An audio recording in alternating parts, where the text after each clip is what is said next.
జైలుకి కోర్టుకి, జైలుకి కోర్టుకి. పాపం నిన్న ఆరోగ్యం బాగలేకపోతే హాస్పిటల్కి తీసుకొని వచ్చారు వల్లభనేని వంశీ గారిని. అసలు దగ్గుతూ ఉన్నాడు, నిమిషానికి దగ్గుతూ ఉన్నాడు. ఎంత దారుణం అయిపోయిందంటే ఆయన పరిస్థితి. మరి కింగ్లా ఉండేవాడు మనిషి.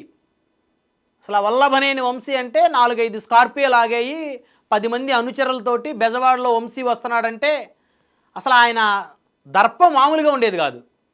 ఆయన ఎవరినైనా సరే ఛాలెంజ్ చేసేవాడు, తొడలు కొట్టేవాడు, మీసాలు తిప్పేవాడు. అది ఎప్పటి వరకు?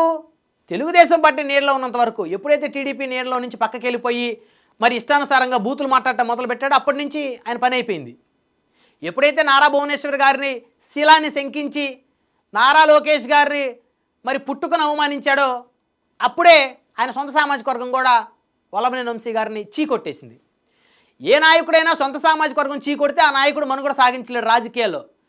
చరిత్ర ఇదే చెప్తుంది, ప్రస్తుతం ఇదే చెప్తుంది, భవిష్యత్తు కూడా ఇదే చెప్తుంది. ఏ నాయకుడైనా ముందు ఇంట గెలిచి రచ్చగెలవాలి. ముందు తమ గ్రామంలో వాళ్ళు, తమ నియోజకవర్గంలో తమ కులపోళ్ళు వాళ్ళు ముందు తనకి మద్దతు ఇస్తే తర్వాత మిగతా సామాజిక వర్గం, మిగతా మతాల వారు మద్దతు ఇస్తారు. మరి మన సొంత మనుషులతోనే మనం చీకొట్టించుకుంటే మనం రాజకీయాల్లో కాదు కదా, అసలు సాధారణమైనటువంటి ప్రజల్లో కూడా మనుగడ సాగించడం కష్టమైపోతుంది.